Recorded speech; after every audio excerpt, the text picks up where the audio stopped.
Hi, everyone, and welcome to the class Ceramics, History, Culture, and Practice. We are going to have a fantastic semester, and I feel pretty safe in saying it's unlike any course I've ever taught, or perhaps you've ever taken. This online concept, which we're all facing because of COVID, brings us together virtually. And I think from my initial work and knowing some of you and knowing the subject matter very well, that we're going to have an extraordinary experience. If we throw ourselves into this, we will find that our creativity and our artistic capacity and our interest in ceramics will bring us inspiration and encouragement in these rather drastic times. And so I'm really excited to welcome you here. This is the first page of the course. And what we're going to do is we're going to take a deep dive into 4 different ceramic traditions. And we're going to start in Africa with these astonishing spherical pots that were produced pretty much throughout the continent. They were produced mostly along the West Coast. They were produced in the north and the south, not so much in the central, a little bit, and then there's little spots on these. So pretty much throughout Africa, and by many, many different cultures and for many, many different reasons. But I'm going to show you some examples of some pieces inspired by this idea. Here's a rather, we'll probably work a little bit smaller than this, but this is an example of one pot that was built upside down to start with, starting at about halfway like this. It was built as a dome, and then a foot was put on it, and then when it was dry enough, it was flipped over and then rebuilt. When it was finished, it was completely smooth, and then as it got leather hard, I carved these facets into it, and I will be demonstrating these techniques on videos that you'll be able to access online. So that's the African spherical pot, and the central theme of these is that they are spherical. This one's a little heavier. I'm going to see if I can get this one up here. Here's another one to look at. Whoa, shake the table. This is a rather large pot here. And again, this is a different kind of texture. This one, when I'm finished with it and it's leather hard, I draw lines about halfway through the thickness of the wall of the pot. And the lines are about 1/8 inch apart. And I just draw one line after another, and you can see them coming down here. And then when it's bone dry, I snap the ridges and get this very interesting rough texture. So I'll demonstrate that as well. So these are possibilities for us. Probably won't work quite that big, maybe work a little bit smaller, make it a little bit more manageable for you. So that's the first, and we'll look at some of the things we can find out about the different traditions, the different cultures, the different tribes of Africa. Then we'll move from there to Mimbres pottery.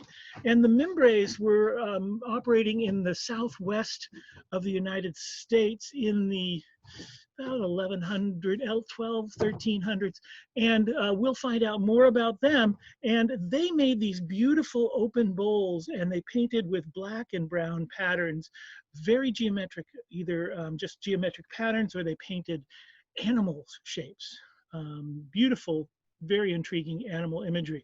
Now, this is an example of about the size of bowl. Actually, this is a pumpkin from our garden, but right in here, what you'll see, this is an example of a painted bowl, which is what we're going to be doing, but we're going to be working in black against white, and we're giving you the black and white slip to work with and some brushes to paint with, so it's very exciting.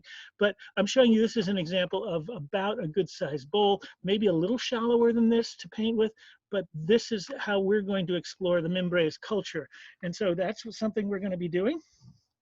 Another culture that we're going to look at is, of course, the Japanese tea ceremony. Very excited about that.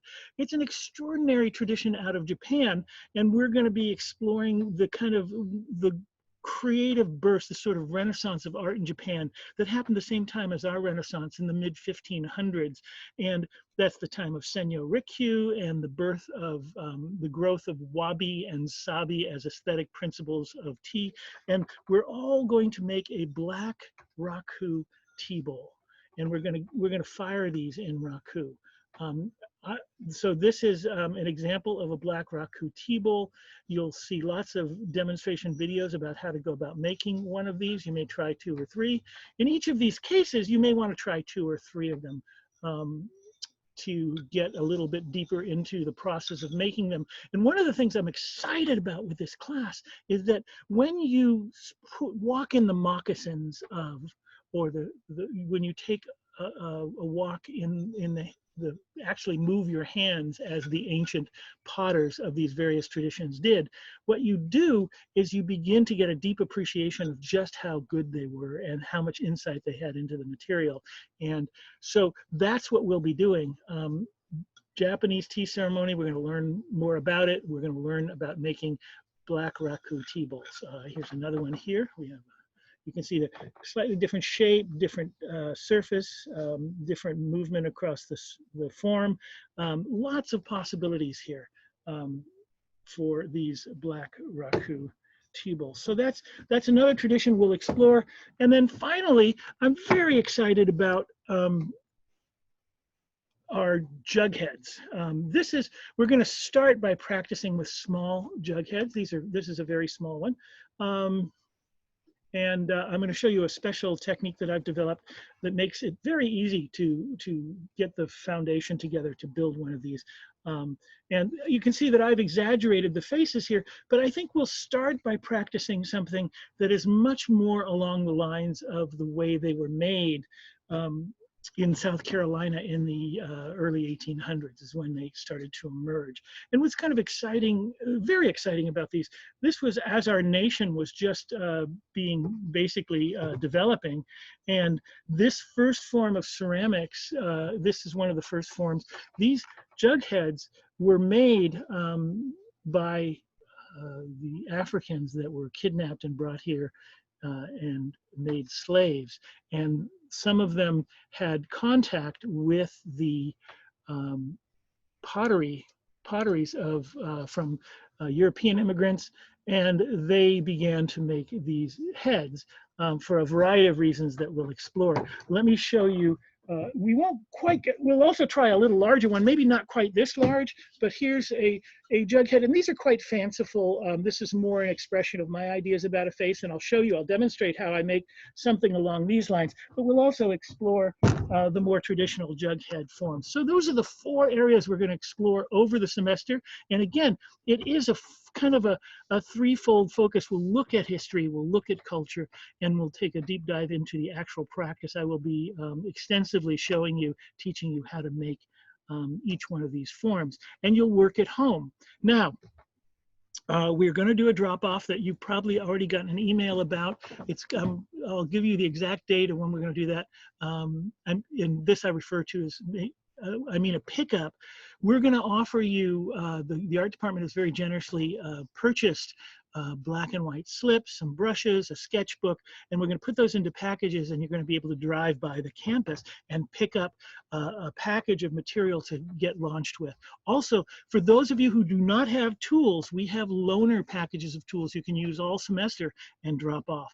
We also have 2-foot by 2-foot drywall boards, which are an ideal surface to work on when you're working. So that'll give you something to build your ceramics on at home. So a little workspace, and we have, I've kind of made these 2x4 paddles for you. And there's all kinds of things that we'll give you in this drop-off that will get you started and launched on this whole process. So that's kind of an overview of where we're going, and it's going to be a great time together. The thing I wanted to also say is this page that you find this video on, this is the starting homepage, and you scroll down this and just follow along, read through it, and click on all the links. There's a couple of requests that you do discussions, get into those. It may be initially a little confusing. I know it was for me trying to navigate these spaces for the first time. Any problems at all, any confusion, you have any difficulty, don't wait too long. Write me, reach out, I will get back to you. The email is mark.lancet@solano.edu. just send me a note. I will get at the very latest within 48 hours, but I should get to them much sooner. We'll be in communication. I'm also planning to have some Zoom meetings where we can kind of just say hello and catch you up and see how things are going, problem solve, and talk about some of the things we're learning. So that's what we're going to be doing. So after you've gone through this whole homepage, what I would like to do with you is have you go over to, I think it's over here. If you're, it might be, it could be, I don't know, it might be over there, but there's a whole menu there, and there's one that says modules. Click on that, and that's pretty much your guide through the whole class. You just go step by step through those, and you'll get through the whole class. The modules open up at appropriate times. So the first modules, there's a couple of introductory type modules, and then there'll be one on African pots, and those will be open first. So I'm really looking forward to working with you, and we're going to have, I think, a very creative, very exciting semester. Please contact me with any questions. Some of you already have, and we'll have a wonderful time. I wish you to stay safe and get inspired, and let's make art.